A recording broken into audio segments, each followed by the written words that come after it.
After 3 days in Israel, hearing missile strikes and taking shelter, Brian and Rita Larson called WAVY, asking for help to get them and their church congregation out of the country.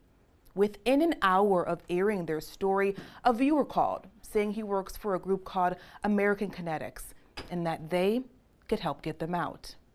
By day 5 in Israel, the group had their bags packed and ready to go, escorted by a multilingual extractor who goes by Walker.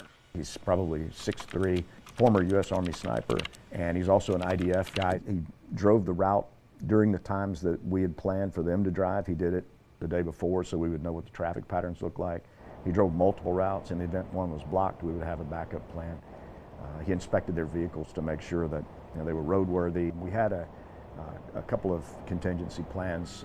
We had air, we had land, and we had sea. He says if there were issues, a safe house was the last resort.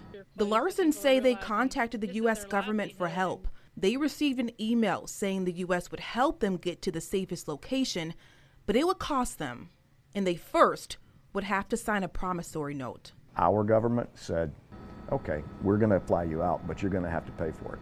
And the flights are run by contractors, and those contractor flights can be extremely expensive. We've seen this gap, and we thought we're going to fix this. In a statement, Senator Mark Warner says those who've contacted my office for assistance leaving Israel and the West Bank have successfully left. He says a promissory note and repayment is required by law if the government has to charter a flight to get Americans out in emergency situations. But American Kinetics got the missionaries out for free. How are you all feeling right now? Excited. The Larsons' children and grandchildren anxiously waited at the airport late at night with signs and balloons until. That was overwhelming. That was a very, very happy time. Yeah. Wonderful to see the kids.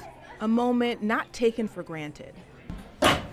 Brian, who is a baker, is using his talent to raise money for American Kinetics through his food truck, Mr. Yummy Buns Cinnamon Rolls.